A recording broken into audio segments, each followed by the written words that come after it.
爹爹，快上来了！爹爹没事吧？快喊大夫过来！官家古装，现在是什么年代？如今是公元1127年，大宋王朝的军队腐败无能，战力日益低下。北方的女真人建立金国后，以摧枯拉朽之势，大破宋军，攻破北宋都城汴京。黄河以北的大量土地和城池被金人侵占，中原腹地惨遭劫掠和屠杀。宋徽宗、宋钦宗二帝被俘虏，3000黄金贵胄及数万百姓被金军驱赶北上，成为奴隶。这是中华历史上惨痛的异族入侵，后世称之为靖康之耻。在历史的洪流中，大宋王朝本该由皇室康王赵构继承天子之位后，退缩江南，苟安一隅，将覆灭屈辱的过程拉长100年。但是一个意外，却让一切都变成了意料之外。大夫说，官家坠入井中的伤势已然无碍，刑在停留明道宫多日了。太后也遣人向扬州询问了数字，定都佐证等事宜都需要早行定夺，否则难于和金人议和。万一再生枝节，引起纷争，行在这边实在难以应付。官家还是要尽早启程啊！我居然真的穿越了，还穿成了皇帝，但我真的怎么也高兴不起来。毕竟，我是穿到了那个与秦桧合谋，害死了英雄岳飞的千古罪人赵构身上。好歹我也是21世纪的当代大学生，待业好青年，我可不要变成赵老九这种臭名昭著的烂人呢。没融合到赵老九的记忆，这些家伙我是一个都不认识啊。不过有一点我听明白了，他们都是跟着赵老九想要南下逃跑的投降派。到底该当如何，还请官家示下。朕乏了，出去透透气。这些事，日后再议。康大官，官家倒是不再哭闹胡搅，但似乎全然不认得咱们了。别大惊小怪，官家只是伤了头，有些许错乱罢了。你看官家气色依旧，口齿言语也清晰，过些时日，定能恢复如初。杨仪中会随时报告官家的状况，尔等无需操心，务必要严守消息，不可让下面产生乱七八糟的传言。那里就是御营了，去看看古代的军队到底是什么样子。一群瘪犊子玩意儿！老子把你们从延州那旮瘩带出来，从辽阳府一路杀到这里，你们喂个马都出差池！都快隔着1000年了，这母亲的口音，是东北老铁啊！干啥啥不行，吃啥啥没够。官家，各位不必拘束，朕就是来随便看看，了解下军中情况。都起来说话。官家，听闻官家喜好玉射，自乃队中收藏的辽北良弓，小人斗胆，恳请官家一试，点评鉴赏。也好，朕就在营中更衣，试试此弓。赵老九这身板真不错，比我原来结实多了。可惜空有一副好皮囊，内里却是个贪生怕死的草包。现在换成我，怎么也得做点什么，才能对得起这份机缘。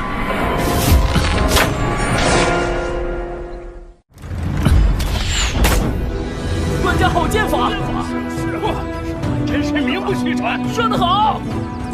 肉体的条件反射，居然让我本能地掌握了射弓技能。虽然不懂，但也能够体会到这弓确实上乘。齿感趁手，身上的青皮甲也是做工精良，重量适度，防御力完全不弱。这将领的甲胄更是威猛沉重，一看就不是凡品。这士卒气色红润，队伍中也不乏身高体壮之人，着甲率更是能够达到7、8成。这军马膘肥体壮，相当健康，说明饲料充足，带养良好。官家为何叹气？难道是这弓有不妥？不，我只是突然想到，咱们大宋将领卓群，士卒精壮，为何就落到了今日的地步？真倒不是责备各位，真要追究，也该声讨这做皇位的。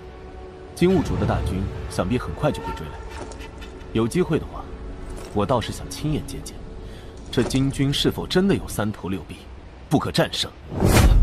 金军当真要来了？可不是已经议和了吗？也对，他们不知道历史的发展。金人贪婪无度，欺软怕硬，怎么可能放过大好的劫掠机会？官家，不是微臣说话丧气，但微臣确实和金人交战过。想当初我们还是常胜军，1万多的骑兵，甚是雄壮。本以为能与金人抗衡一样，但真打起来，几乎是一触即溃，屡战屡败。在我等败军眼中，竟然犹如恶鬼一般，悍不畏死，嗜血残暴，所过之地，无不尸横遍野，寸草难留。不要！士兵又来了！不要杀我！老子不想死！不好，保护官家！杨将军，糟了，拉不住了！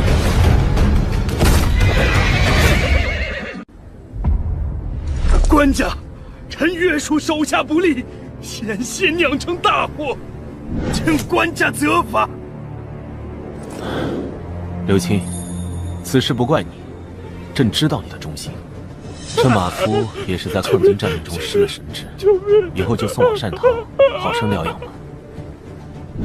刘钦，你也不必有负担。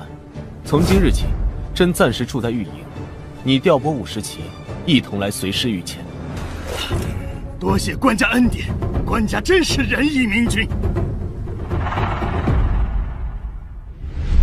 混账废物！让你看好官家，怎么还敢看到御营里去了？和那些丘拔厮混在一起，成何体统？下面已经开始有流言，说官家这是不想南下，改了心思。那次都杀了好几个嚼舌根的下人，可在此地逗留越久，越架不住他们乱猜。如今居然有人上了奏章，公然重提北反抗金之事，竟这鹰派胡言！抗金？拿什么抗金？2圣都北狩了，怎么可能打得过金人？必须劝说官家尽快动身，绝不可在此刻让那些奏章和主战派出现在官家面前。隔绝内外，这可是谋逆之罪！蠢货，这都什么时候了？如果官家真的改了心思，我们的地位绝对保不住。叶刚宗泽一党必然会对我们赶尽杀绝，荣华富贵只在江南。不管用什么手段，都得熬过这一关。哼，区区一个阉官，还真把自己当内相了。唉，要变天了。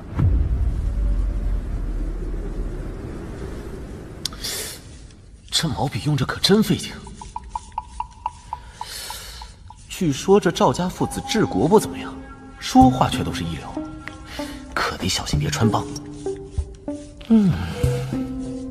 目前的情况是，以康律为首的5人控制了整个投降派小朝廷。我的反常状态应该引起了他们的猜疑，所以刻意把我和群臣隔离开来。我若是要主动出击，不单得笼络好失心队，还要尽快接触文武百官，看看有哪些可用之人。岳飞和韩世忠现在应该还没混出头吧？主战派还有谁来着？可恶！如此下去，别说抗金了，我怕不是得做一个被架空的糊涂天子了。朕的心腹都在哪儿啊？官家，臣在。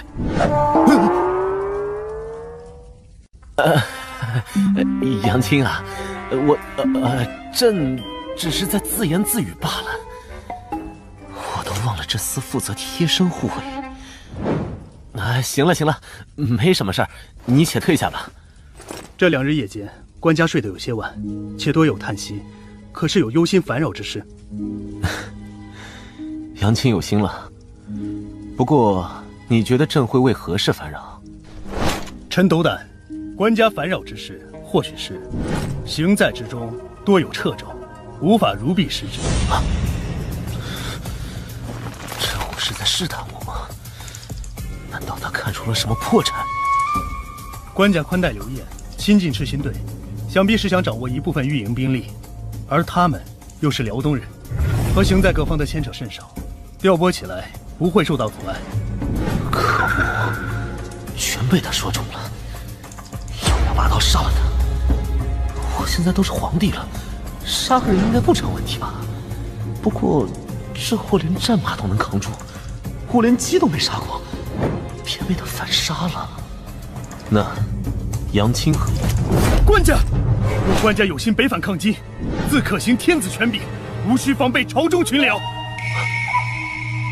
官家不必疑虑，陛下乃当今唯一正统，行在中无人可动摇大位。大宋制度，万事决于君前，无人能做权臣。学士可通机宜文字，翰林可入禁中随侍，御史可退宰职，御营诸将皆由陛下定去留。陛下一句话，就可将臣卸甲。好家伙，他是在教我怎么掌控大宋的官僚体系啊！随便什么翰林学士就能够压制康吕，而御史可以牵制宰职，王渊、杨一中这类武人，皇帝可以随意申辩。这不就代表这小子不仅直接跳反，还让我完全拿住了敌人的命门？如此说来，杨青也支持抗金吗？你们可从来都是坚持劝朕南下扬州避战的，如今又突然说起这朝中官制。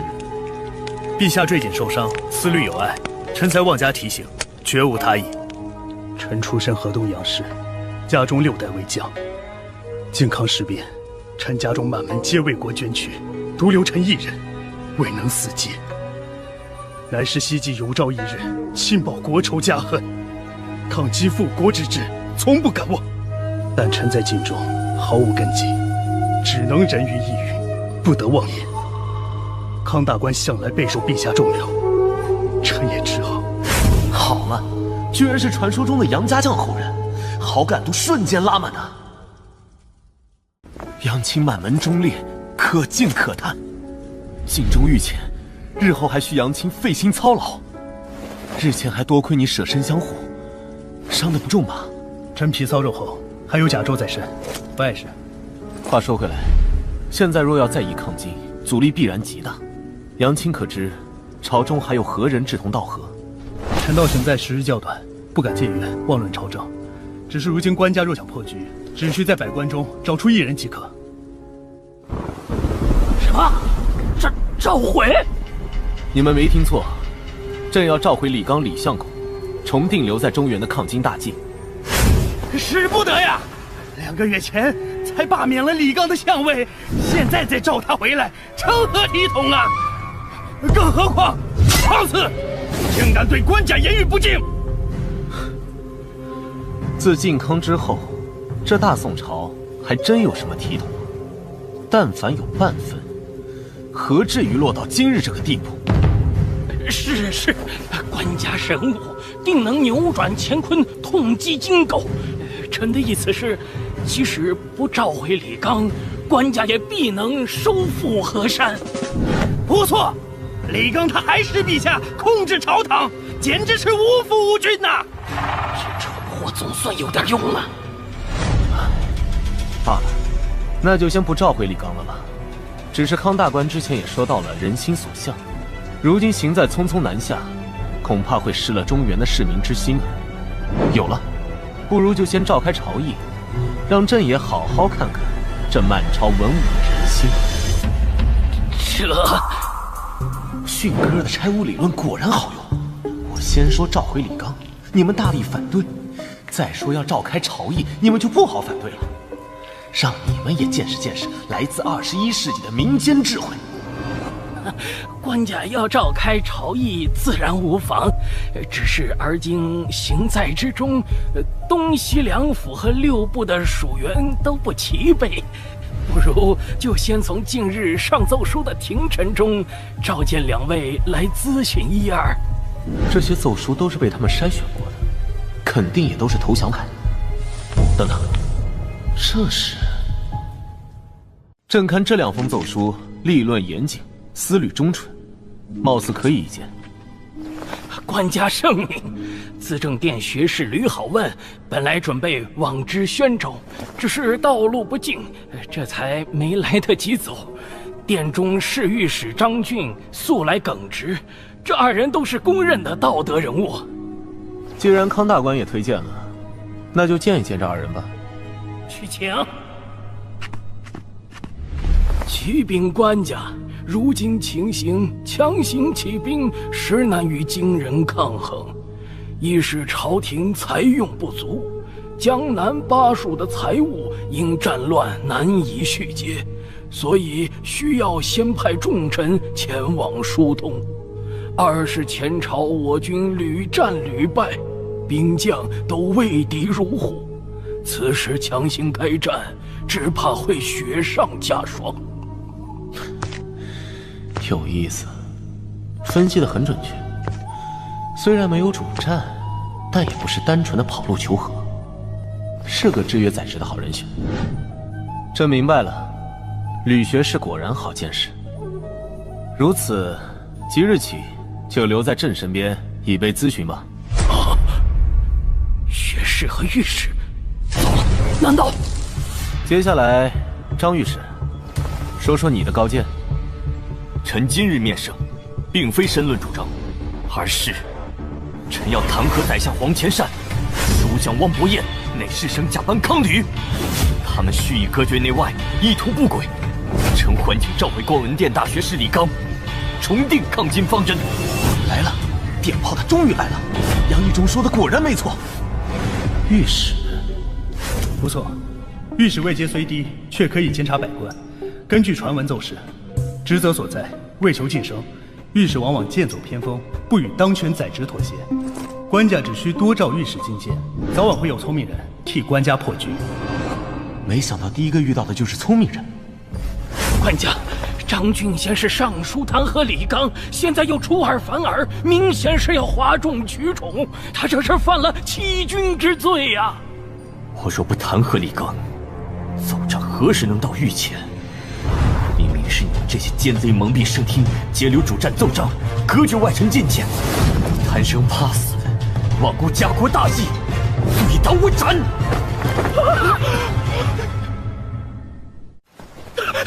国家明鉴呀！臣等一片赤诚之心，全是为了官家呀！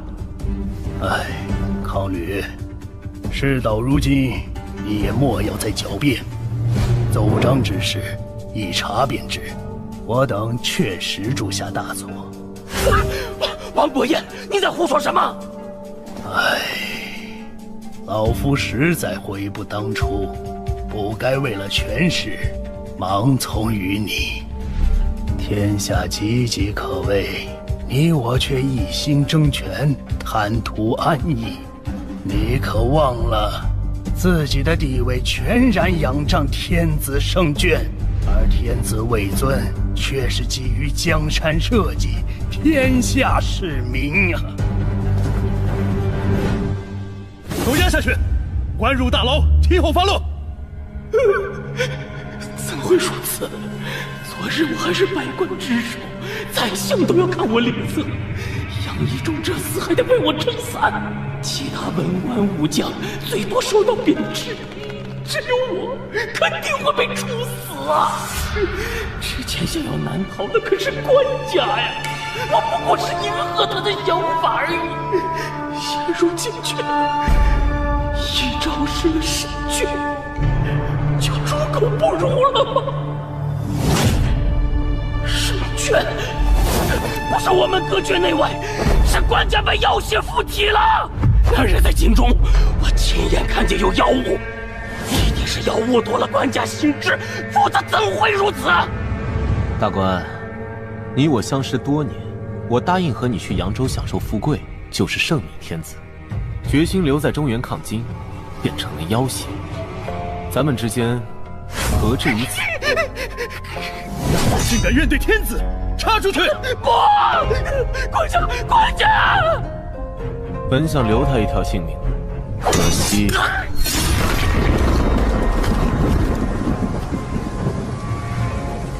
康吕伏诛，黄潜闪遭流放，汪伯彦罢官，雷霆手段下，朝中再无争议。越狱后，李纲重返行在，主掌朝政。李纲手腕强硬，力排众议，坚持行在迁往南阳，要以此地为陪都，观察形势，再联络西部援军。我听说前军的路线临时做了调整，这可和计划的不一样啊！你想做什么？入主？小鱼小虾，杀的再多也是无趣。我要南下，青龙。区一个丁进，居然能阻隔行在多日，这些武人真是懈怠。刚离开亳州，就遇到叛军丁进占据颍水，不得不在扎营停步，也难怪李湘这么生气。我意已决。首先，行在不可不兵，在京东两路剿匪的御营使司刘光世不可妄动，可调左军统制韩世忠来此平叛，再调后军统制张俊前往寿春接应。诸位以为如何？此乃老臣之见。官家以为如何？官家以为如何？啊，就依李相所言。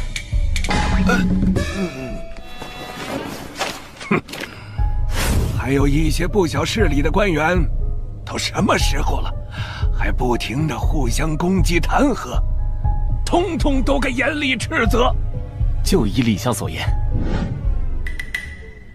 被贬至广南的张所能堪大用，应该召集留守山东，统御刘光世。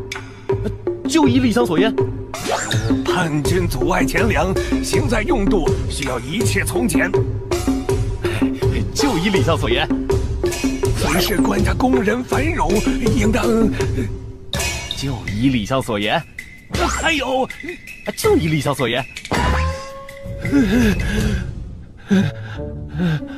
嘿嘿，退朝吧。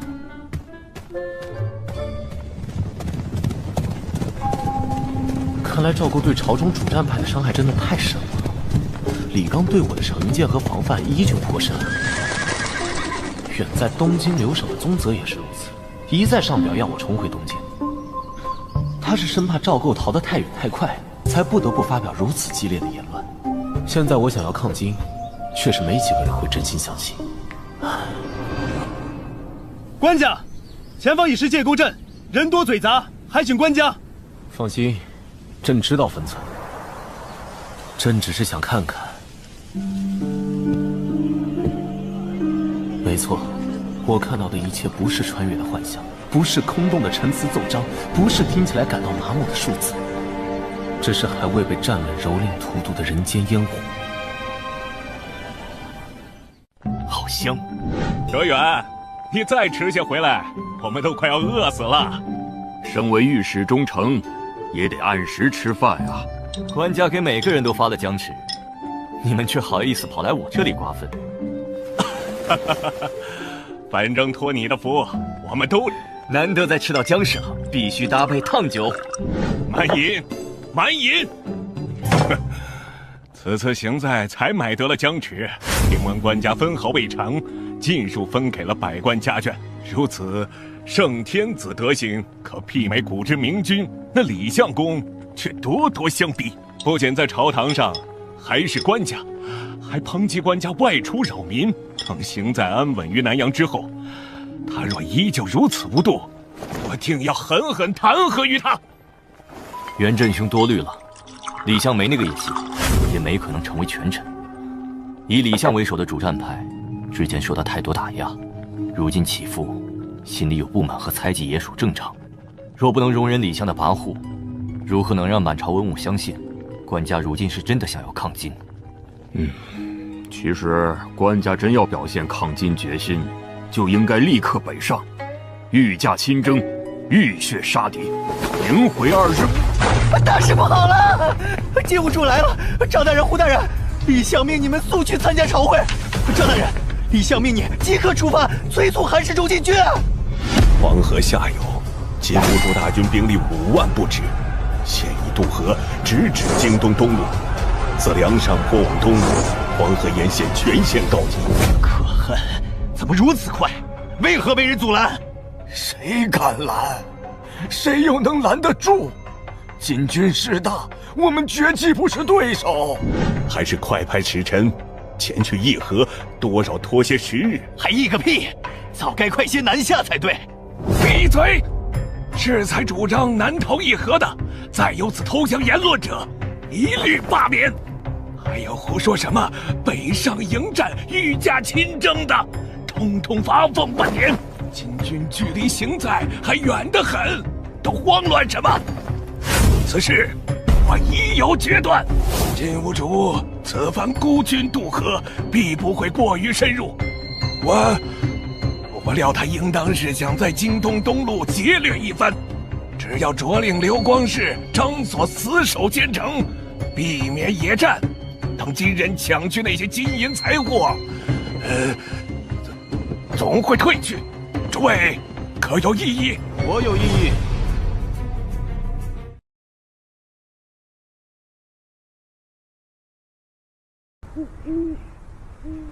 此事我有异议。官家，金人断不会只出一路军马，金兀术也断不会止步于山东。金人建国不到15年，骤然膨胀，内部权斗必然激烈。开国皇帝阿骨打死后，却是其弟吴七买继位。但阿骨打的那些皇子早已成年，他们势必会觊觎皇位，而皇子之中，尤其这位四皇子最为跋扈。完颜兀术此番南下，又岂会满足于区区经营？兽群争斗，上位者不但要善于厮杀，更要长于狩猎。猎物的优劣多寡，更能佐证兽王的地位。诸位也是从东京一路过来，为何还会抱有侥幸的幻想？说直白些，朕这颗脑袋才是金兀术最想要的猎物吧？官家，我等纵然万死，也断不会让靖康事变再现。金国国主吴七买和都元帅詹罕绝不会傻傻等着金兀术抢到头颅，但他们自是身份，也不会和金兀术来争抢朕的头颅，因此他们必然会聚重兵从西路南下，直取洛阳、陕州乃至关中。届时中原尽皆沦陷，社稷倾覆，大宋再难光复。官家，那不如转去扬州，一怀而守，并以东京、山东两路夹其后。东京、山东两路能出兵，何至于被讨？若守不住，又该如何？那就只能走江南，守长江。金人破得了黄河，就一定跨不过长江吗？猛兽最善从背后扑杀猎物，背向他们，唯有死路一条。面对野兽，自比猎物，定然百死难生。但若自以为猎人，大胆直面，即使难以杀之胜之，却也更有希望震慑对方。哪怕打痛一次，也能令其却步，甚至逃窜，不敢轻易再犯。官家，臣一向主战，也希望可以一战，但此刻真的无兵可战呐。哎，李相，并非朕可以针对你，你与郑武国师确属意料。但若论起行兵之事，你我皆是外行，所以要说能不能打，还得问问真正领军的那位。说起这位，他可是天生的强壮，今年39岁，就已经攒下了种种神仙战绩。18岁从军， 26岁单骑杀入西夏敌营，斩杀西夏驸马。33岁的你，以底层皮将之位智擒方腊。38岁，靖康之乱中以50骑对金军2000骑，斩首对方军官，逼退金军。这种传奇人物就是国家的栋梁，忠心的名将，所有宋传的倚仗啊！他的名字就是韩世忠。官家，大事不好，那天杀的韩世忠造反了！朝廷休要胡说！那韩世忠虽然顽劣，但向来忠君爱国，如何会反？官家，陛下，此事千真万确。臣等奉命前去迎接韩世忠，结果东面白池镇便撞上其兵马，不想竟与其中的统领发生口角，对方未有多言，便路认屠戮。这些可被枭首示众，臣等奋力跳河逃亡，欲求被他们射杀数人。距离行在不过20里，他们放言必要赶尽杀绝。官家，速速走吧！这没道理啊！韩世忠的忠诚度没满100也应该有99啊！官家，人都靠不住，臣愿前去斥退叛军。官家，臣请领班职剿叛军。官家，都闭嘴！杨仪忠，末将在，带领诸班职封锁大殿，不可让消息外泄。都带官家从后殿离开，务必确保班职护送官家渡河。等等，前军部署作乱，并非韩世忠本人呐，何须惊慌逃窜？官家，乱兵一旦开了杀戒，便断无退路。韩世忠前军至少2000部众，行在只有数百班职，一旦冲击行在，犯下不忍言之事，韩世忠死罪难逃。这样下去，韩世忠不想反也得反。我们走。李相，朕一走了之，可行在诸人。官家，乱世之中，这种事在所难免。不，要结束这乱世，要抵御金国，失了诸位公公，只靠朕这么个不成器的官家，如何能办到？官家的心思，老臣已然明了。今日之祸，全是臣粗俗所致，官家千万莫要自责愧疚，失了志气。社稷的复兴，全系官家一人。大宋可以没有老臣，可以没有行在诸臣，唯独不能没有官家。我想的实在太简单了，以为穿越了就一定自带光环，可以解决一切。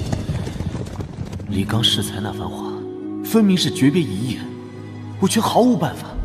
像那传说中的岳飞，现在也只有20出头，还不知在哪里蹉跎。唯有这韩世忠，如今39岁，身经百战，武艺绝伦，正是一名将领的黄金年纪。韩世忠相当于刘备麾下的张飞，可笑张飞的前军作乱，刘备就得扔下所有人，顶着寒风淌过冰碴子过河。等等，张飞、刘备，我现在要逃，不就是因为担心韩世忠会被迫造反吗？可是那是李纲他们在不了解历史的前提下做出的判断的。所有人都会怀疑，所有人都该怀疑，唯有我是最当完全信任韩世忠的呀。诸位，事到如今，老夫只有一言，能为国家死节，莫失了最后的体面。赵鼎，你可知韩世忠本部驻扎何处？在万寿县后的金沟镇。距此多远？40里。杨一中，带他上马。是，给我匹马，我也去。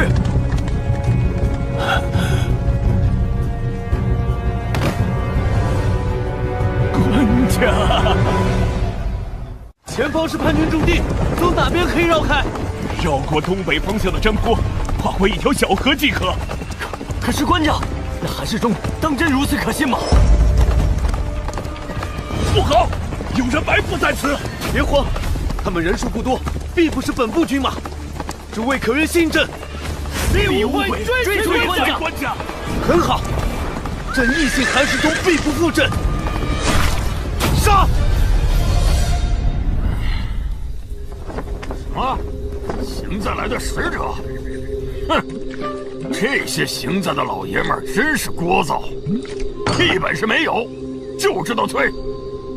有能耐去找叛军唧唧歪歪呀！你们这些蒙儿，回去告诉那些老爷，老子明天就会赶去邢在护驾。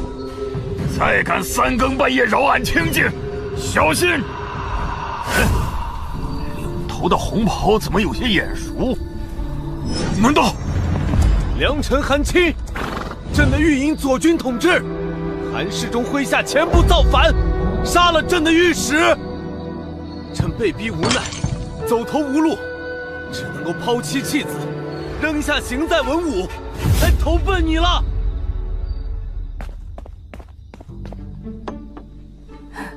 官家一时仓促，只得这些面试。无妨，有劳韩夫人了。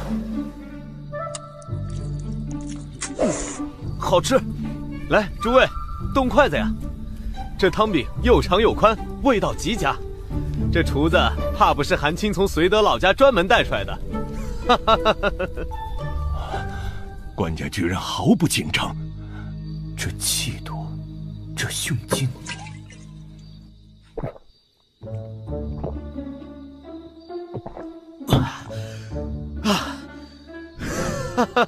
痛快！这怕是穿越后吃的最安心的一顿饭了，有大腿抱的感觉真好。官家，邢在得到韩世忠已去平叛的消息，振奋不已。但百官依然担心官家，老臣只好带人前来接应。来这么多人，都足够开个小型朝议了。李相呢？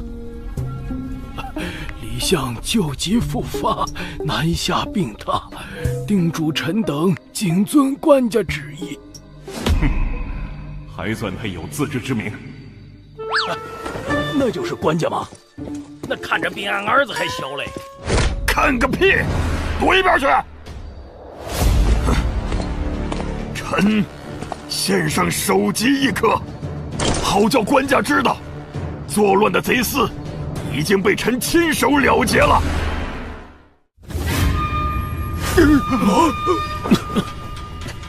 这么快，怎么平呢？该死，我才刚吃完呢。臣领军前去，距离叛军10里的时候，他们依然没有防备，臣便带百骑突击，轻易擒获，当场斩杀。那他们为何作乱？据说是因为邢在要求所有平乱所获都要先行上缴，再行分配。这些贼厮乃是降军，不懂规矩。请官家放心，臣素来知道邢在清苦，一路上连道祖、佛祖身上的金粉都刮了。此次战力，臣一定不会贪墨，尽数上缴邢在。良臣，朕不是……哼！韩世忠，你纵容手下劫掠成性，对降军缺乏管束，陷官家于危地，竟然想用区区财物来抵消此等罪责吗？官家，臣要弹劾韩世忠，请罢免此人一切职衔。你这鸟人，再敢信口胡说，老子就把你……怎么着？良臣是觉得朕的御史今天死的还不够多吗？哪里，官家误会了，臣是看御史大人发型有点乱。松手拿开！官家年纪不大，可我怎么一听他说话就犯怵呢？少卿，你是觉得朕会无视法度，肆意放任韩世忠？臣不敢。还是得官家治你们这些鸟人。自靖康后，乱兵四起，湘军杂糅，良莠不齐，而大军又要赶期，又要持续平叛，出现些许意外也是难免。官家明鉴，但越是危难时刻，越要讲究制度。良辰，今日委屈了你，可会怪朕？官家如此说，臣不敢委屈。韩世忠御下不严，部署擅杀御史，侵扰行在，免去其承宣使，去御营左军统制，为全统制，依旧暂领御营左军。去了职，到底兵权还在，只是可惜没了太尉的名头，威风小了很多呀。官家好手段，给了大家交代，也多少敲打了韩世忠。良辰，你且过来些。是。站直了。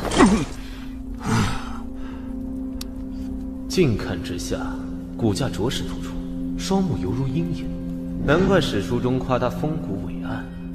哎，夫人，官家看老爷的眼神怎么怪怪的？啊！官家，这如何使得？良辰，你评判有功，本该重赏，奈何行在空虚，此腰带你万不可推辞。以后见了我也不要弯腰了，因为我能够直起腰来，向来是良辰一直为我扶腰作胆。官家。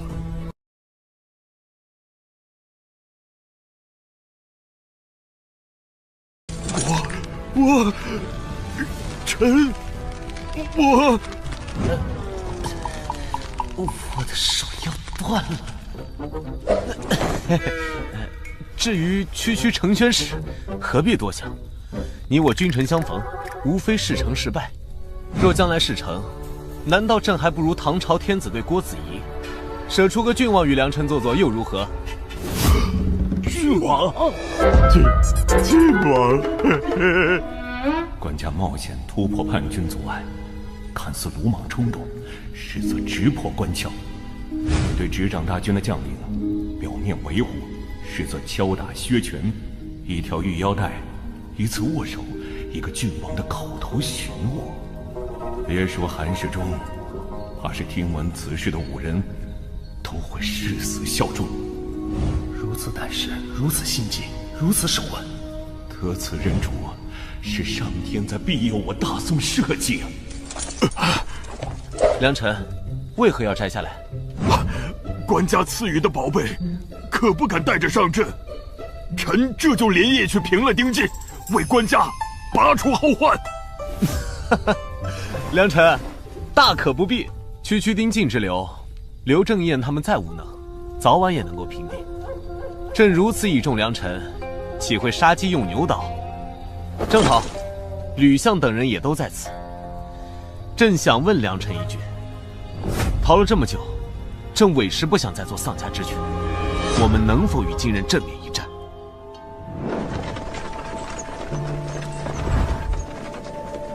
爹，娘，咱们什么时候回家啊？把金人赶走，咱们就可以回家了。你们从没见过金军吗？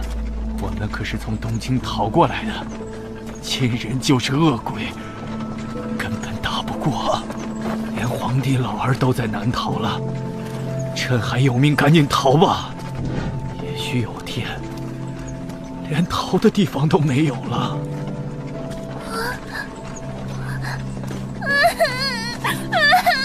我要回家，我要回家。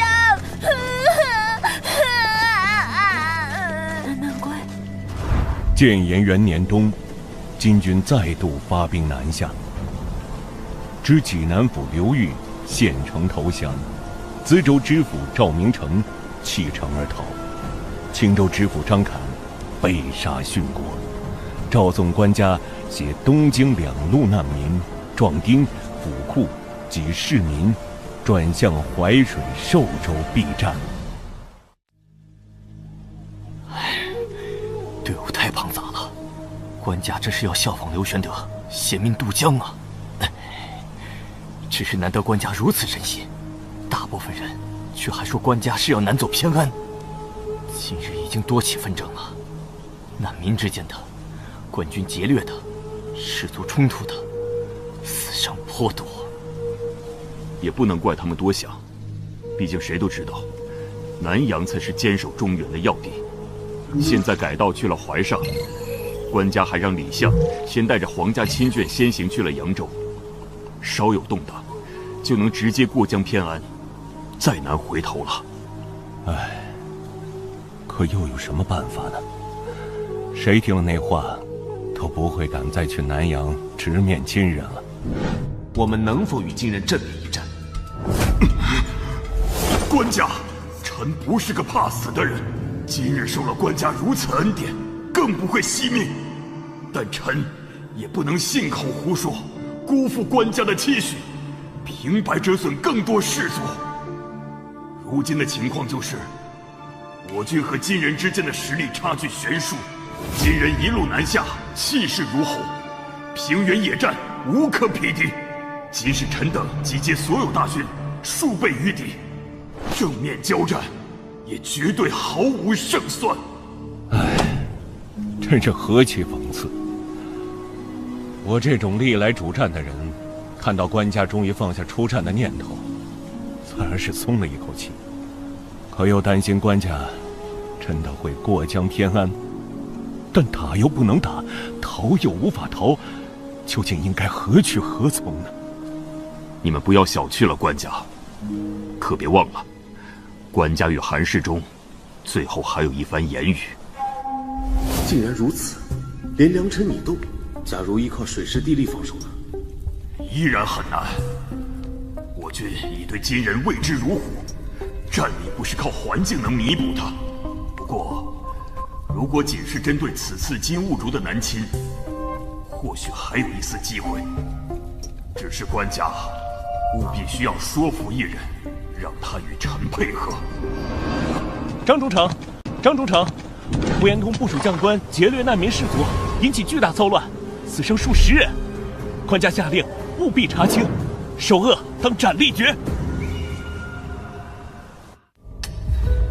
呼延通可是韩世忠留下的心腹啊！明仲、元振，你二人最为公正，务必顶住压力，为官家明正典刑，再不能多了士气。是。等等，待引领安顿难民士卒过河后，务必信任官家的抉择，千万不要留在后方。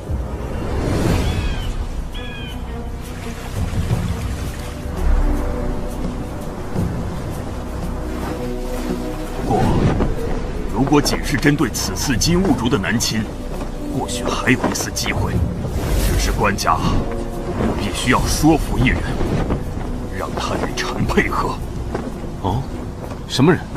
此人占据地利，且军中资历深厚，虽不擅长野战，但长于守备。如今正驻扎在寿州下蔡，但他为人过于谨小慎微，若非官家亲自出面，绝难让他出兵。此人正是御营司前军统制张俊。13年前，完颜阿骨打与白山黑水间起兵，短短10年间就覆灭了幅员辽阔的大辽。北方格局大变，常年征战，金人军队无往而不利。他们的野心岂止于此，于是2度发起南侵。靖康之后，京畿被劫掠烧毁，河北、河东沦陷。但金人愿意议和，并非是已经满足，只不过是人口太少，难以支撑过激的侵略。如今消化的差不多，他们到底还是卷土重来了。完颜兀术越过黄河，济南、资州、青州接连沦陷，他扑来行在也是早晚的事。但是张太尉，朕自离开东京以来，一路从河北逃到京东，从京东逃到应天，从应天又逃到这里，朕委实不想再逃了。在这淮水之上，我军能否守住一战？官家，臣。张太尉，你回答朕之前，须想清楚，你我2人相识于河北，皆是没落。那时候没有你，朕就是金军饵料。拥立之功，朕与你自然不会身份，所以朕都无需赠你腰带，就诚心向你发问。但在此国家大义的事上，你也要晓得，如今你若离了朕，便会重新沦为道边野犬。官家，臣不敢推诿，也不敢妄言。3万，只要敌军不超过3万，臣敢保证，死战不退。但若超过此数，臣实在……来，伯英，无需这么拘谨。朕很高兴你能如此坦诚。3万，这个数字果然与韩世忠所言相合。朕与韩世忠推演过，此次金国东路有10万左右。听闻济南又有民众与起义军起事，完颜塔赖需要统领5万军力镇压，同时进发大名府。完颜兀竹必然孤军前来。如今他距离此处还有6个军州，不求镇守这6州的刘光世死战，只要他坚守城池，就能层层拖延金军。等金兀竹通过防区，长途奔袭之下，还需处处分兵守御。届时来到淮水的兵力必然不超3万。借助地利，我军成犄角之势，必能成功防御。官家果然智计，但如果对方兵力超数，也请果断渡河撤退。放心，伯英，那是自然。兀竹，你在说什么糊涂话？此番南下，大国主的旨意说得清楚，乃是要取京东东路，经外围移往河北。如今战事顺利，你当立刻折返河北，攻取大名府才对。哼，大名府的留守杜冲已经跑了，有什么必要去打？俺自然是要去抓了南边的宋国皇帝，真正取了中原这花花世界。国战大事，岂可因你个人野心临时生变？你不能因私废公。哼，俺个人野心。叔父，你跟着汉人混久了，装模作样当真有一套啊！别以为俺不知道，此番出战，国主已经许了章邯河北和河东之地，更许了你鲁地，要封你一个鲁国国主。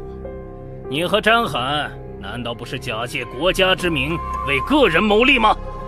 既然如此，俺堂堂太祖之子，有本事取了中原，就算到了国主面前，也敢争这口气。胡闹！你真想南下，何不先完成国主交代，与俺一起平了鲁地，没有后顾之忧，岂不安全？那不知要等到何时啊？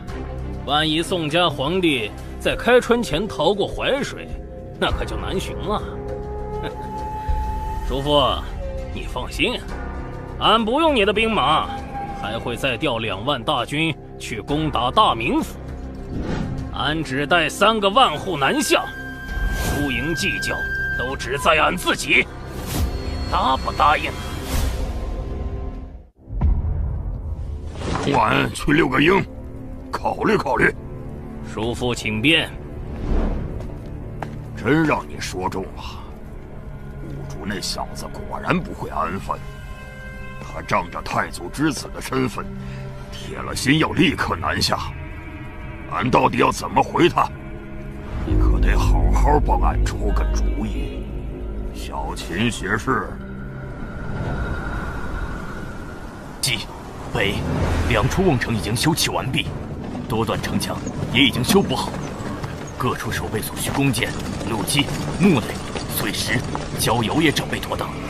最新一批的少骑还没有回来，但结合前几批的情报，新降的济南府百姓发生暴动，刘裕向完颜塔来求援，而后者已然即刻发兵支援。完颜兀竹也分兵前去接应。如此推算，金军此次南下，兵力必然不会超出3万了。但是伯英啊，刘光世那边为何久久没有回信？此次关键也在于他能否层层分治金军。官家大可不必如此忧心，也许是信使途中遭遇了乱兵等意外。那是有大股部队从北面过来了，快派少骑侦查对方究竟是敌是友。是溃兵，是北方来的溃兵。数量怎么会这么多？为何逃得如此急迫？难道是金军罗骑，拐子马？不卓，这样，你若执意现在南下，也得应许俺一个条件：此去寿州尚有刘光世掌控6个军州阻隔，你得先平了刘光世，俺方能许你南下。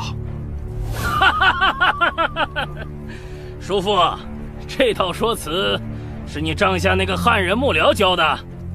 自然是小秦学士。不卓，你可不许找他麻烦。哼，俺谢他还来不及呢。明天俺就给他送7、8个美女。这是刚送来的军报，刘光世放弃所有军州，全军不战而逃了。既然如此，你送钱就好。小秦学士可是最怕老婆的。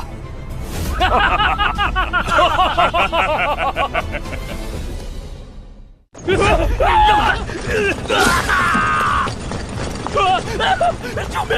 救命！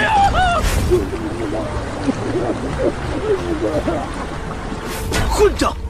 溃兵足有数千，金人不过数十骑，居然就被如此驱赶屠戮，宁可跳河被冰水冻死，也不敢回身拼命啊！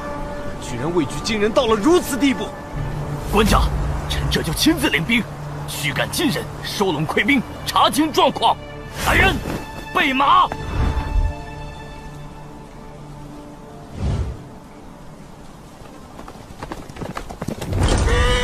儿郎们，那封国军节度使刘光世不战而逃，此乃天王诏诉。俺要你们10日内急行至寿州，擒杀赵官家，一起坐享中原富贵。擒杀赵官家，一起坐享中原富贵。登州、莱州、维州、宜州、密州、淮阳军，6大军州同时遭到金军主力猛攻，京东东路全部失陷，敌军总数不下10万之众。怎么可能？晋军居然有10万南下！完颜踏赖和完颜兀竹合兵才10万，怎么可能全军进出？而且刘光世所辖京东东路，6州方圆1000里，人口200-300万，他麾下兵马至少7、8万，为何败退得如此之快？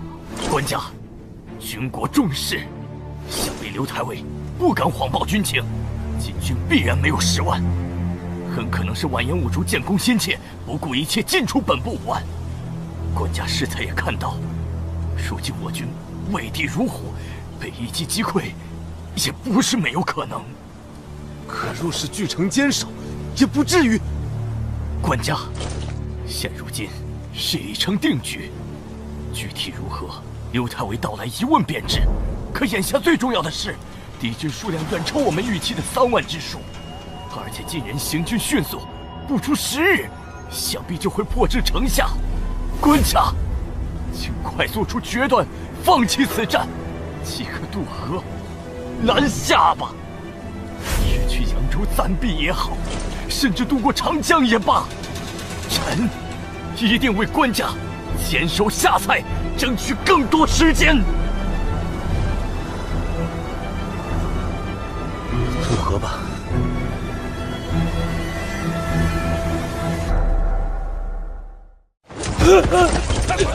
去也别打了，让官军先行。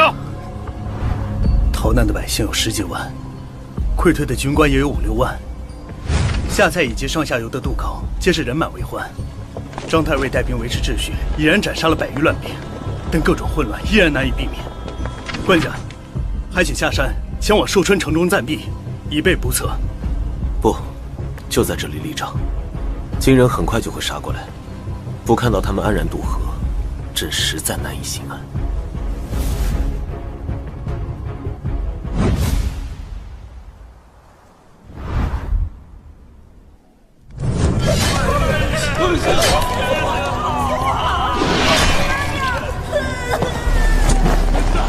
别抢我东西啊！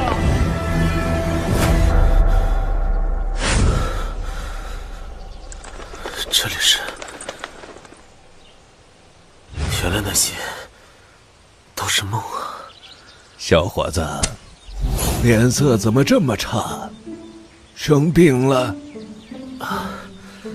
道长，我没事，刚才看书睡着了，做了个噩梦而已。这么有深度的书，很难得的年轻人啊！我哪看得懂？打发时间而已。还挺谦虚。可以可以，能不能请你帮老头子一个忙啊？小伙子哪里人？多大了？啊，本地的，21了。正年轻啊，真好。要不要老头子带你去天净宫算算前程？咱这涡阳老子庙可是春秋时期就传下来的，有我带着，可以给你打个8折。咱这儿有离儿保佑，灵得很呐。道长，都说了我是本地人啊，谁不知道隔壁陆毅那个才是真？等等，你找我帮忙，不会就是想骗钱吧？还一口一个老子、李耳什么的，完全不像正经道士吧？怎么会呢？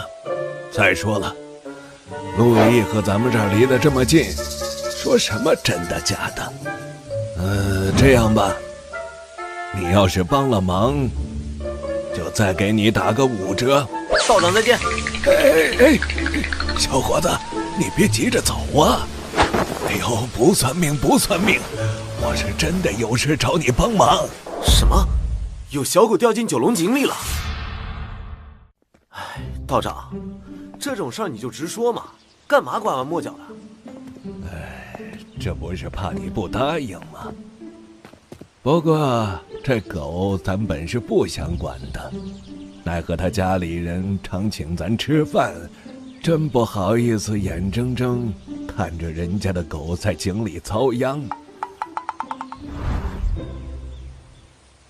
这早听说为了凑酒，新挖了8口附近，但这也太敷衍了吧，连个像样的井口都没修啊，完全是个水泥坑，好不好啊？这就是那个小狗吗？看样子只是伤到了腿。放心吧，道长，我这就下去。好深，一人不入庙，二人不看井。我是犯了什么忌讳吗？总觉得下去就会死人。救又不救，走又不走，你是在糊弄天下人吗？区区一条狗，怎么跟天下人扯上关系了？答应的事就得讲诚信。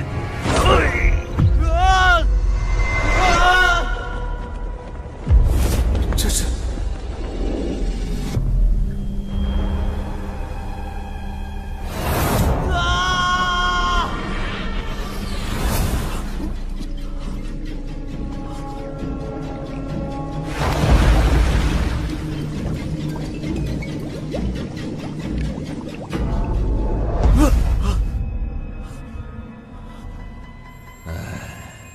救又不救，走又不走，你是在糊弄天下人吗？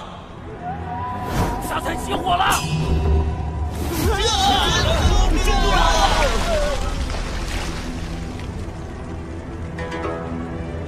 怎么会这样？下在渡口，为何会烧起来？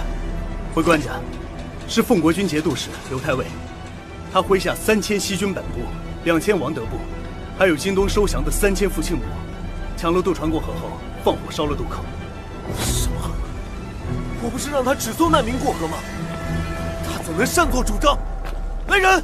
官家，还请官家务必忍耐。此时行在只有3000余人马，而刘太尉的8000精锐已然登陆八公山渡口。若官家此刻追责，万一……官家，奉国军节度使刘光世求见。这是要逼着我表态啊！让他来，宰相、学士、御史，还有营中将领，让他们全都来。官家，臣奉国军节度使刘光世拜见官家。相别数月，今日终于重见天颜。臣之前在淮北为金人追击，又受张郡王员排挤，几乎以为此生他这太再难与官家相见了呀！不会说谎，难道其中还有什么隐情？但他违反我的命令，带子二将跟随他渡河，的确是事实。刘钦，金军暂且不提。你说被张太尉和王太尉排挤，是怎么一回事？臣本该受命留在下蔡，协同张太尉拒敌，但臣军中将士为金人大举杀伤，势难再战，更影响守军士气。臣便想着，不如先行带他们渡河休整，再向官家报告。他这么说，倒也算有几分道理。但王张二位太尉却不许臣引兵夜渡，他们占用了大半船只，臣的伤病聚在渡口，人心惶惶。失控之下，开始抢夺渡船，不想却发现，船中皆是张太尉之前剿匪所获巨额财货。原来他们是要输送财物给行在和后方显贵，以确保自己在朝中的地位。而且他们早在行在中安排了内应，要在官家身边抹黑臣。此人正是张郡旧部杨一中。官家，臣军中将士为国拼杀，却被贪逼之辈漠视，诈奸浮财，有人气愤难平，有人见财起意，再难约束，导致失控纵火。还请官家息怒，只责罚臣一人治军不严之罪，我要追责臣军中将士。王太尉，此事你作何解释？官家，臣，王太尉，事到如今，不要再为张俊遮掩了，老实交代，官家才会对你从轻发落。王太尉，究竟如何才是国家忠臣之道？你该明白，快招认吧！官家，臣无能，臣有罪。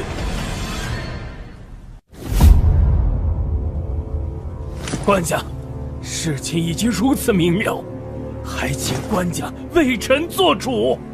诸位，吕相公、汪相公、张忠臣，你们的看法呢？一反常态的全体静默，看来他们多少都知道这是怎么回事，否则早就吵翻了天。连张俊这种嘴炮强者都放过了这个机会，还有人频频偷看帐外的王德和傅庆。而王渊这个被告自认有罪，却不多做分辨，还不跪不叩，明显不是认罪的模样，就差把委屈二字刻在脸上了。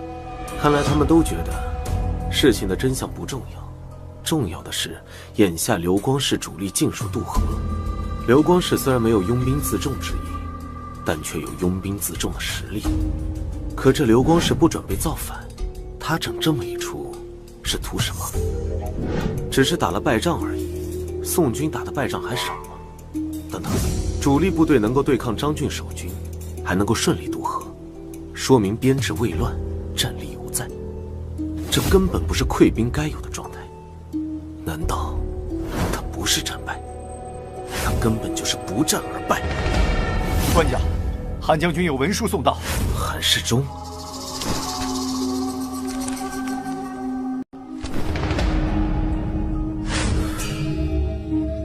吕相公、汪相公、张忠臣，诸位卿家的意思，朕明白了。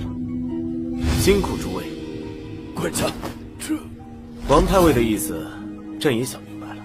你和韩世忠都曾是刘光世父亲的旧部，刘氏父子向来厚待军士，如今你为了昔日恩义，情愿替刘光世担罪。官家，臣绝无串通军中大将，臣只是……刘太尉好大的威风！你竟不许朕把话说完吗？不敢。但诸位不辩不语，无非是觉得刘太尉棋高一招，木已成舟，而张太尉以及下蔡军民困在淮北必死之地，不如干脆放弃，否则逼反了手握金兵的刘太尉，再来一次陈桥故事。官家明鉴啊，臣为师愿望，臣岂敢！你若再敢打断朕说话，朕就当你是想要这张烂椅子了。想说话，就先拎刀把朕赶下去。臣不敢，臣不敢。哼，你当然不敢。但凡你还有半分胆气，也断做不出这种荒唐事。韩世忠已经查清了北方战事的真相，你执掌6个军州，方圆1000里，人口100万，兵马7、8万，却连金军的面都没见到，就闻风而逃。可你不敢战役就罢了，却敢谎报军情。3万敌军，你夸大到10万。为了掩盖自己的无耻罪行，你更是不惜构陷同袍。你自作聪明，拥兵胁迫行在，当真以为朕会姑息你吗？王德、傅庆，你2人上前来，回答朕：太尉与天子孰大？自然是天子。很好，那么麻烦2位亲家，帮我拿住刘太尉2只手。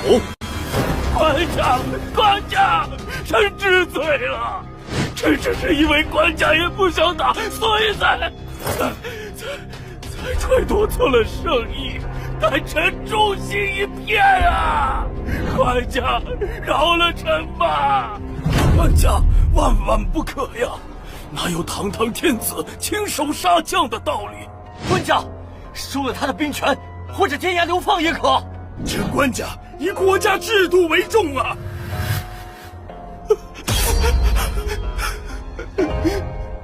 哼，倒是忘了，我还从没杀过人。甄府该如何下手？就是杀鸡那般。不，官家不可！朕宁可亡国，也定要亲手杀了此人。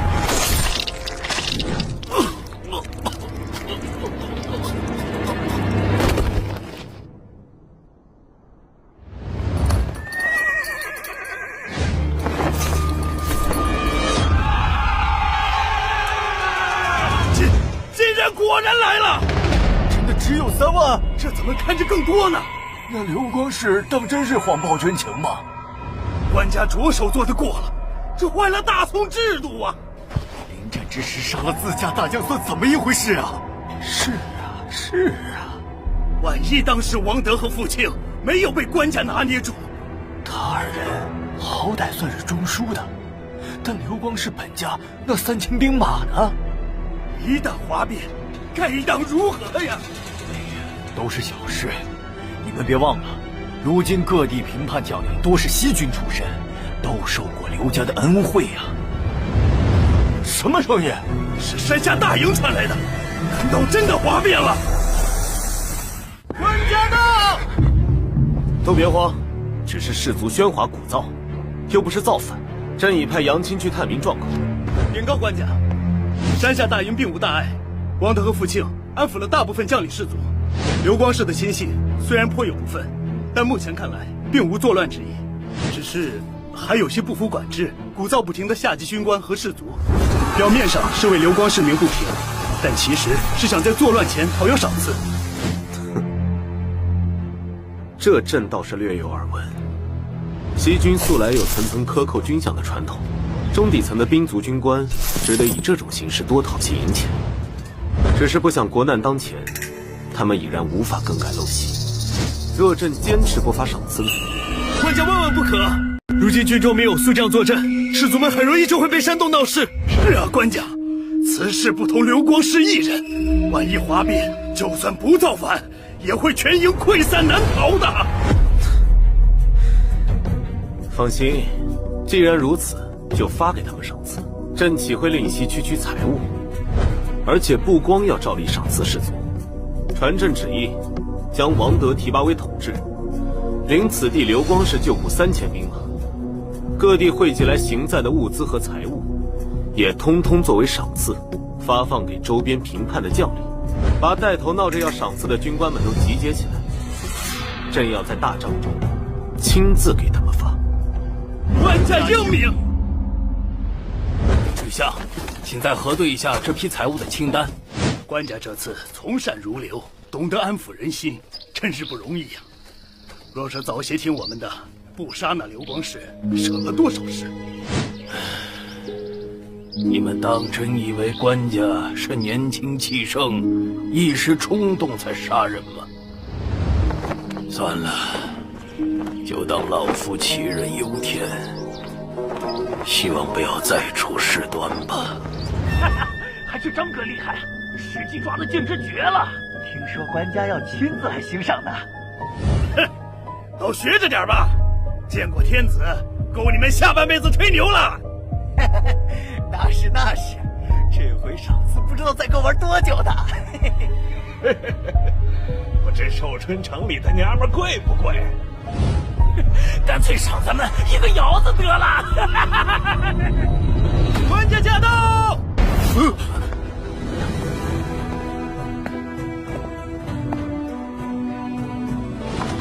如今军中规矩，见了天子竟然不用行礼吗？快官家！不愧是官家亲赏，这么多财货！诸位，赏赐就摆在这里，朕绝对不会亏待各位。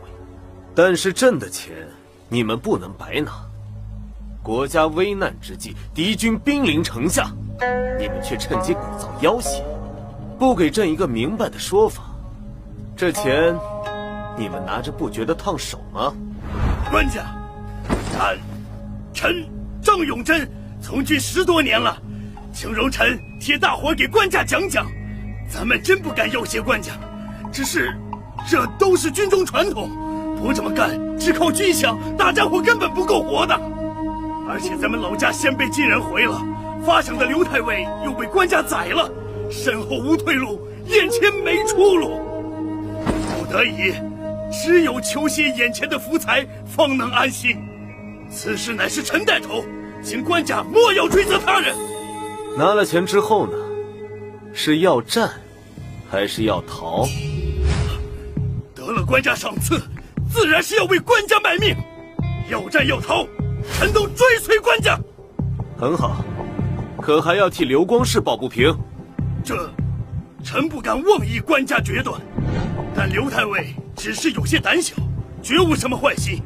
也是多亏刘太尉，臣等才能活下来。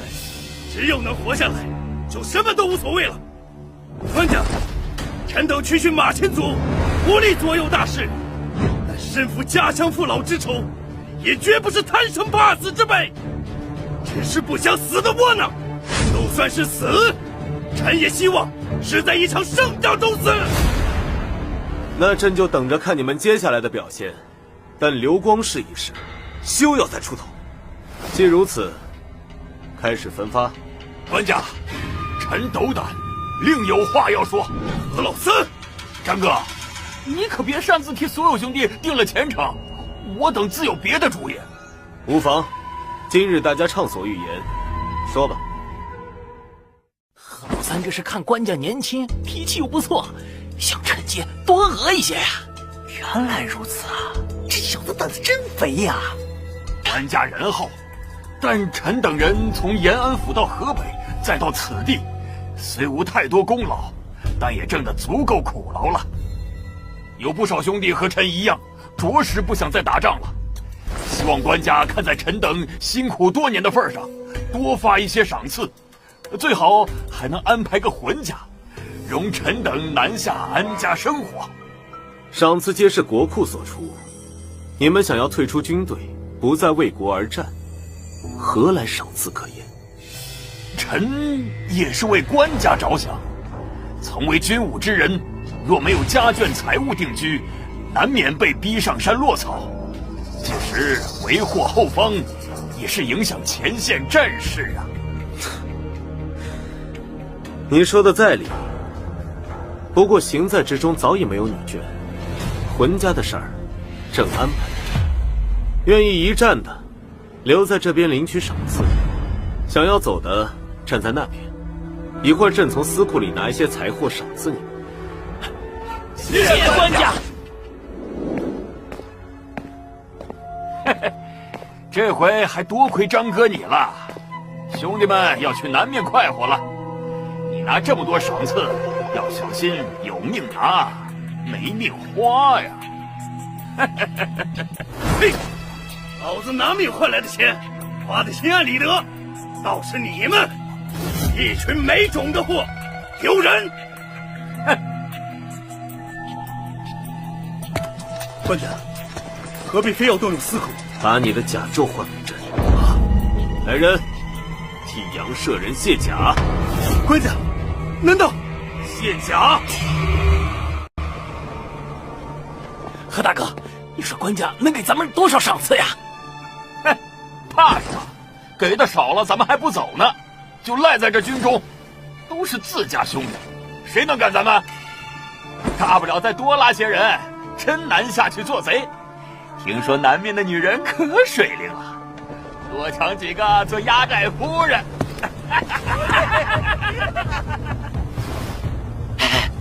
官家来了，后面跟了不少人，一定搬来了不少。这是怎么回事？是谁？莫非上？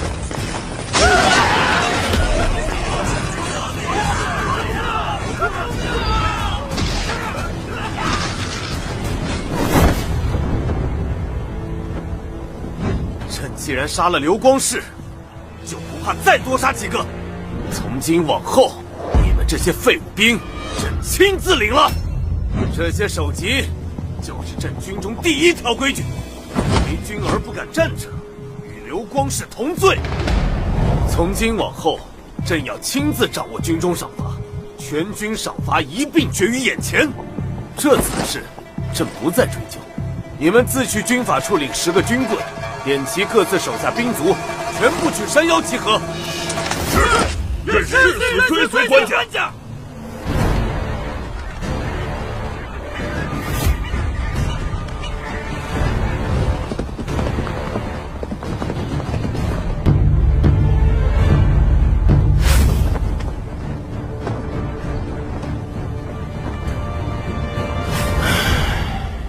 我真傻，真的。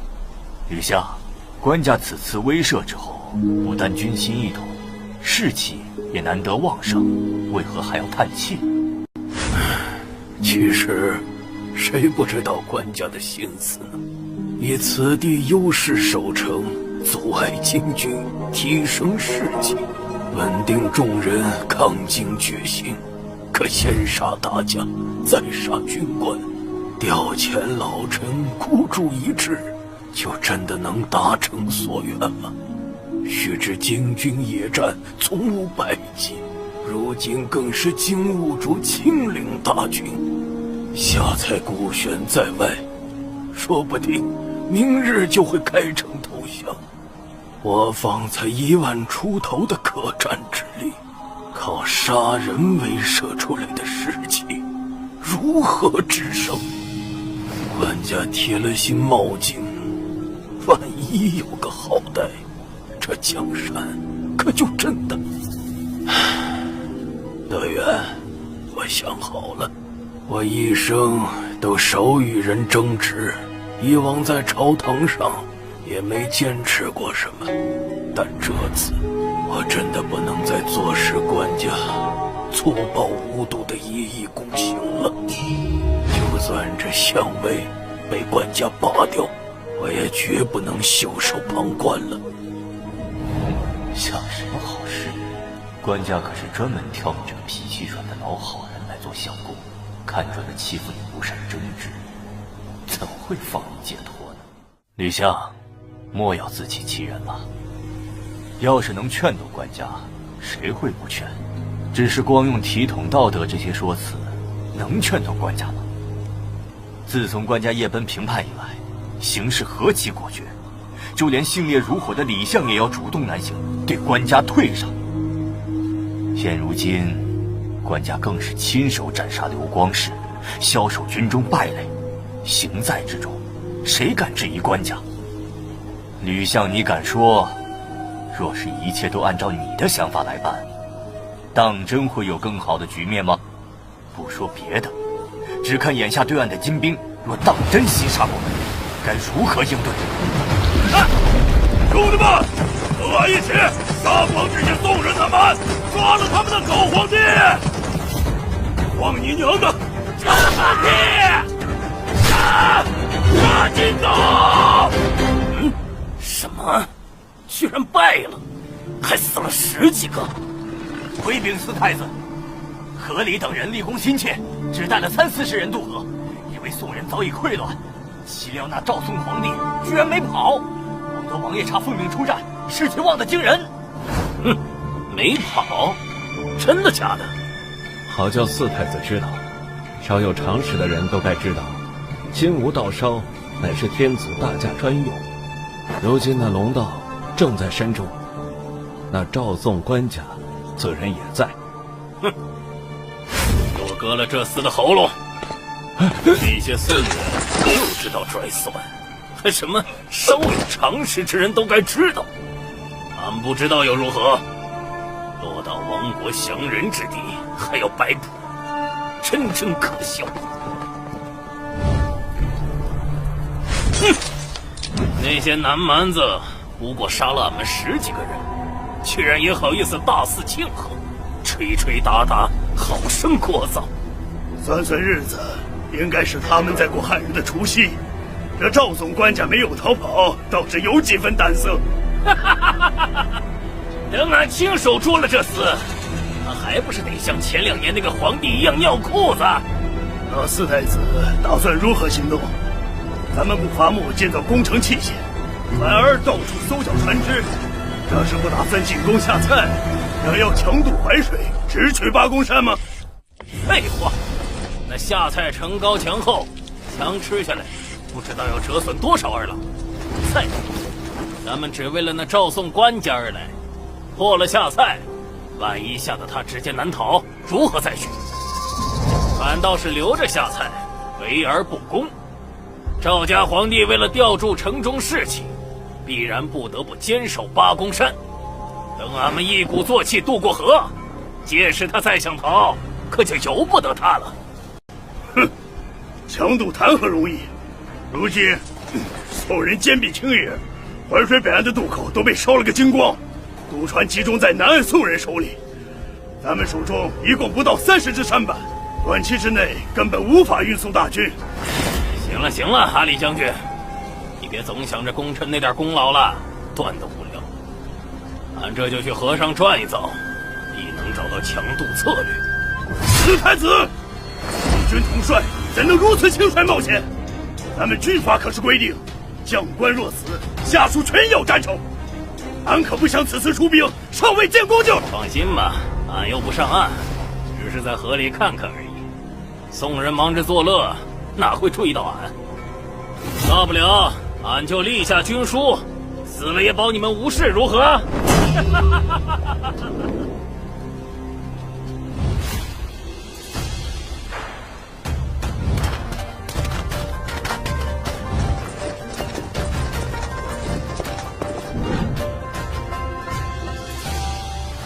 官家，这鸭子好吃得紧，官家为何不动筷呢？胡心好胃口，朕本不想在这节日扫兴，但是咱们这里张灯结彩，欢度佳节，下蔡城中却是黯然一片，物资无法运输过去，城中居民短期内更是无法安全过来。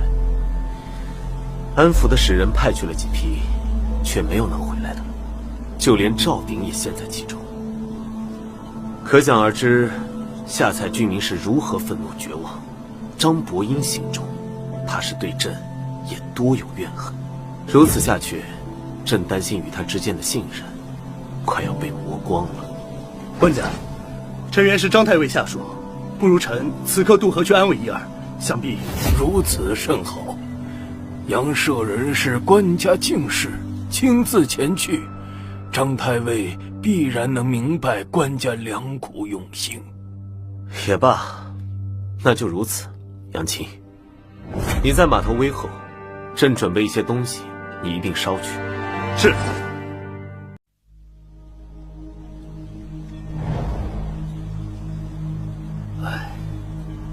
朕还以为只有杨青察觉到了，想不到你们竟都来了。官家，这到底是为什么呀？你没有更稳妥的方法，为何一定要犯险？万一张太尉有半点歹心，或者难以约束下属。官家，老臣自知软弱无能，劝不动官家。但官家亲手杀了刘光世，枭首逃兵，如今又非要死守淮水，执着已是孤城的下菜，老臣不理解，更不能为官家分忧，实在是万分难然。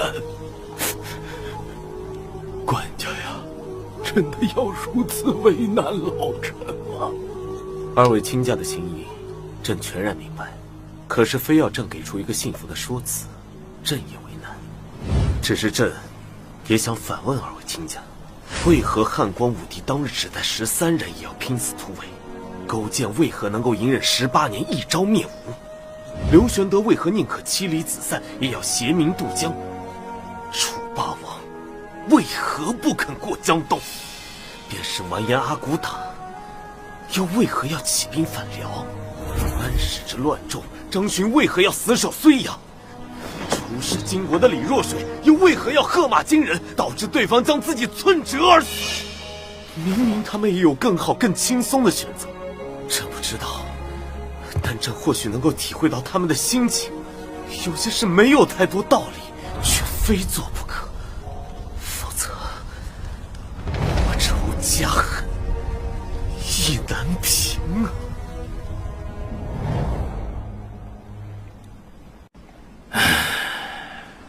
这八公山真不愧天下闻名，朕在淮水之上，折断南北，着实险要。四处地形复杂，想要大军渡河，只能选择几个固定之处。但这些地方早已有宋人筑垒防御，还真是难办。四太子，那边有宋人的船过来了。无妨，看样子应该是去下蔡送信的。半夜3更，顶风冒雪在这淮水之上的。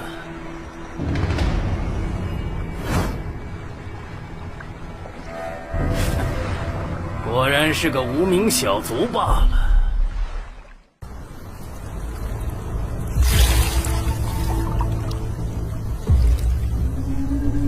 守军的敌意很大，官家，若有什么状况，臣先。甄父，放轻松，别露出破绽，反而让他们生疑。上了岸，别让他们通报，直接带我们去太尉府邸。杨一中，你胡闹什么？这大半夜的，太尉岂是你想见就见的？你们这些没良心的龟孙，在南岸吃香喝辣，把爷爷们扔在这里，还好意思来烦扰吗？别以为你是官家面前的红人就……臭小子，你怎敢擅闯青阳的？你要是再拉我，官家，磨蹭什么呢？快滚，快滚！是。让官家见笑了。无妨，下蔡已是孤城，朕本担心伯英此刻会焦躁颓唐，不想还能如此精神，也是好事。让官家亲身犯险，宰相、御史、内侍简直都是罪无可赦。御前护驾不力，臣请斩杨一中。伯英，免礼，朕只是过来送些东西，说几句闲话。先打开看看吧。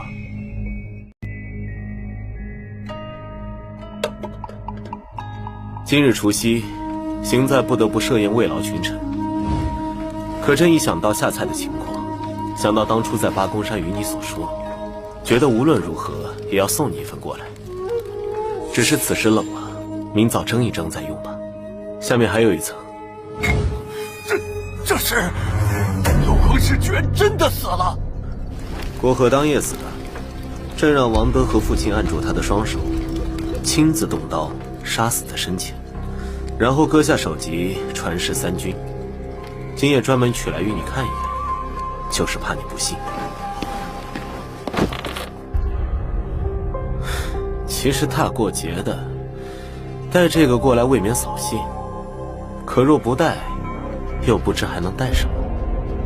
之前对俺送旨意来说此事，臣还以为只是讹传，想不到堂堂刘太尉，昔日世代西军将门之人，一朝身死，地位还不如一只鸭子。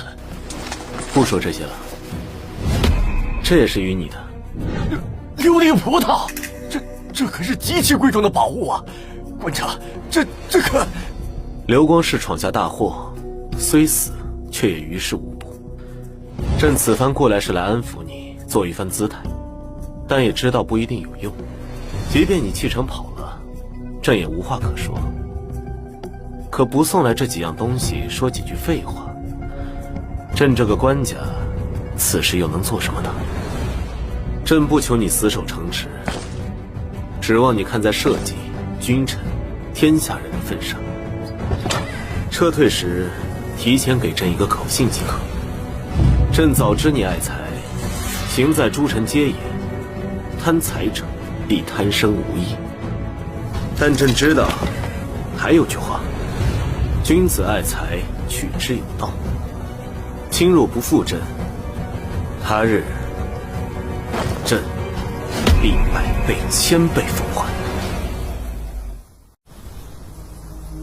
太尉，官家已经上船了。本来我想着让赵御史也一起回去，但他见到官家后，反而死活不愿南归。官家便提拔他为知州，留下协助守城。太尉，好，知道了。太尉，我看官家并没有为难我们的意思，求一求，或许就准了咱们出逃。太尉若是选择坚守，何不趁机表一番忠心？为何如此失魂落魄，不发一言呢？小田儿，刚才真的不是一场梦吗？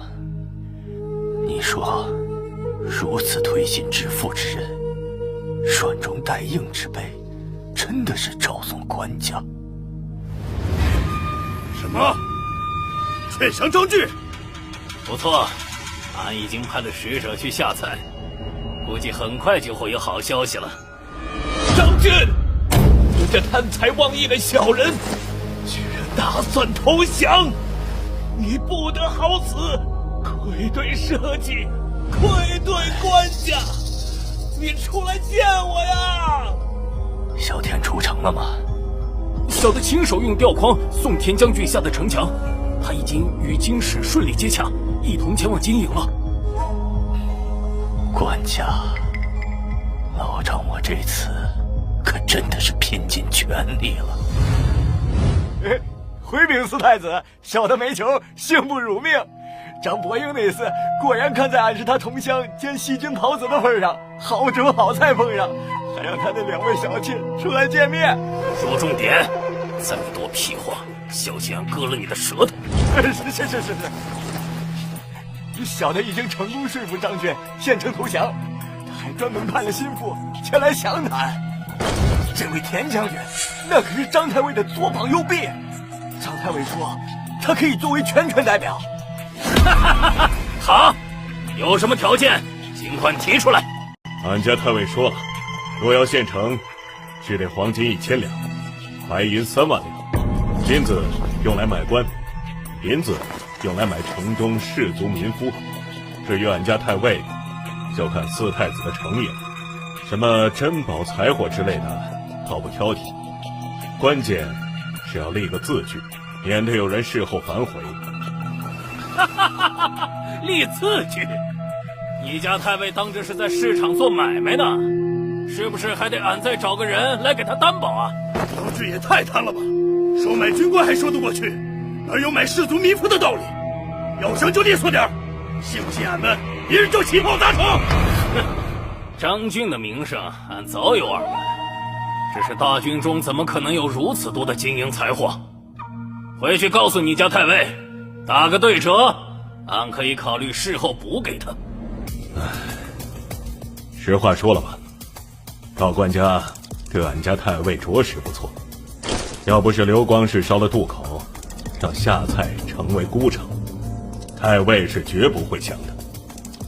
但眼下局势如此，真要是被逼做了降人，太尉也不愿领兵对抗赵官家。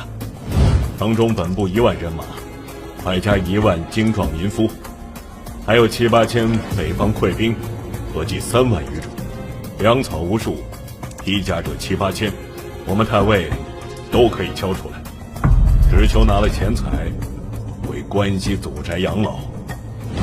至于财货问题，俺家太尉可算得很明白。刘光世家底丰厚，四太子一路追着刘光世而来，此时军中别说1万两金银，怕是10万两也拿得出来吧。一座城加3万军民，换四太子1半军资，这买卖可是绝对划算。你们怎么看？这张俊是真心要降吗？管他真假，咱们准备好炮车，他敢作假就起炮砸城。你们这些汉人最懂汉人了，你们来说说。回禀四太子，学生以为这张俊是真的要降。仔细说来。那张俊是出了名的贪财，贪财的人必然怕死，更不会有什么气节可言。他要是有心坚守，何必诈降？这不是多此一举吗？而且他开出的条件如此细致，明显是精心计算过。若是一心求死之人，哪有这般花哨的念头？对，俺也是如此想的。哼，说得不错。你叫什么？学生石文斌，曾在沂水做过知县。很好，俺现在升你做个参军，此事就交由你和梅乔一起去办。是。嘿嘿，老尚，这回你可赚大发了。那些黄金白银就不说了，光这些古玩字画，那都是价值连城啊！今日也不懂行情，兄弟们全给你忽悠来了。多谢梅兄，放心，回头少不了你的好处。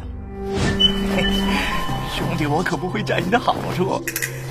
一会儿拿着赵志忠的脑袋祭旗吧，俺带去四太子那里正好交差。好说，既然是你老梅的意思，那今日就见此血了。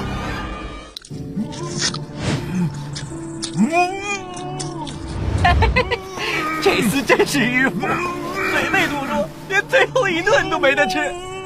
赵鼎啊赵鼎，反正你都要死了，何必逞口舌之快呢？还是咱们10参军识时务，堪称文人典范。诸君，今日在此召集大家所谓何事，想必诸位也都明白。如果我张俊要降，你们有多少人和赵志忠这般不乐意的？各位，刘光世那混账东西暗算陷害俺们，现在的文官老爷们也不管俺们死活，困守这死地孤城多日，也毫无援兵希望。就算降了，谁也没话可说。就是，对，可俺们也有疑问。这赵知州今日一直哭喊，说官家昨日夜间冒雪亲自来城中安抚太尉，可真有此事？不可能！一派胡言！赵家皇帝肯定早就跑了，你们别被骗了。千金之子坐不垂堂，何况亲身进入孤城这种冒死之事？赵知州忠心可嘉，不过这故事编得属实是漏洞百出啊。没错，确有此事。啊！老张，你咋这么实在？就算是真的也不用认呐。官家他扮成士卒，带着杨大郎过来，送了些东西，说了些话，勉励我守城。官家果然没有扔下咱们呀！夏菜还有救，官家是真心要抗金。那传言中斩了刘光世也是真的了。不可能，绝对不可能！哈哈，刘光世堂堂一方大将，古往今来也没有这种先例啊！对，从来就没有。刘光世的确死了，哎呦！官家亲手所杀，就是怕我不信，所以把手机也一并送来了。让我看看，真的是刘光世？没错，刘光世真的死了。让我看看。傻老张，你这么老实干什么？太尉，既然官家是真的有心抗奸，俺就豁出这条命去陪他。要发财，你们自己走了便是。俺决定死手下菜。俺也是。对，俺也不走。不行，麻烦了不是？何必呢？我就知道会这样。既然你们如此说，我倒是舍不得你们了。太尉，这是要跟我们刀剑相向了？哎呀，不至于。老赵，快把刀收起来！各位，命只有一条啊，都是爹娘给的，何必为姓赵的江山赴死呢？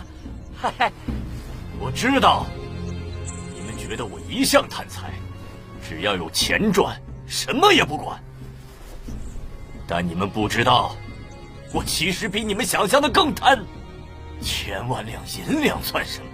这锦绣河山才是价值无限。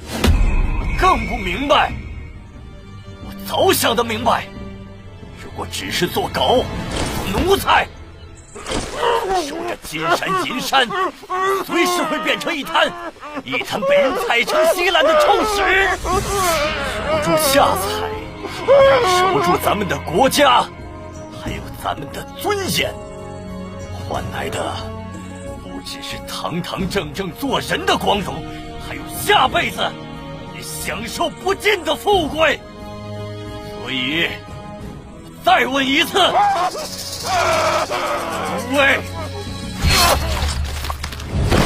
愿随我死守下菜。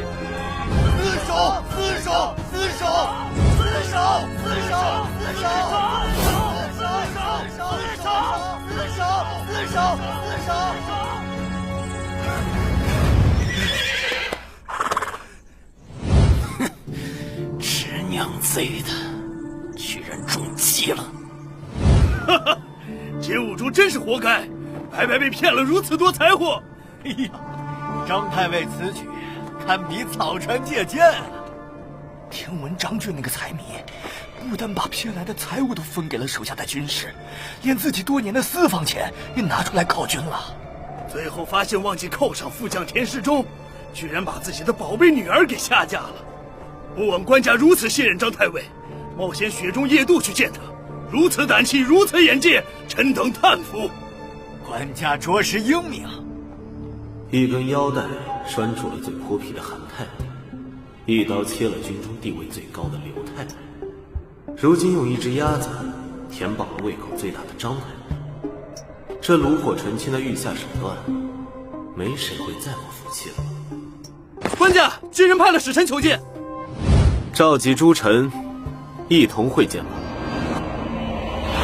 自天福2年，敝国与贵邦订立海上之盟以来，敝国致力于推翻辽之暴政，一向恪守承诺。然贵邦屡战屡败，敝国为救盟友，不遗余力，胸怀坦荡，赤诚以待。辽王于失德失信于天下，贵邦却重蹈覆辙。天会3年，贵邦公然背弃盟约，我王师不得已兴兵讨伐，造成生灵涂炭，百姓罹难。此等滔天罪孽，贵邦责无旁贷。敝国如今有2臣，一患昏德公，二患重昏侯。2臣在皇宫阶下，日夜叩拜思过，忏悔赎罪。我王师仁义，不愿擅起刀兵，唯望贵邦主君识大体，明时务，早日归降，定可被保举，封王敬爵，长岁平安。大清东路军先锋大将完颜宗弼敬告。混账！胡说八道！是什么荒悖谬言？一派胡言！二圣在北方奇耻大辱啊！愧为人臣啊！苍天无眼，豺狼当道啊！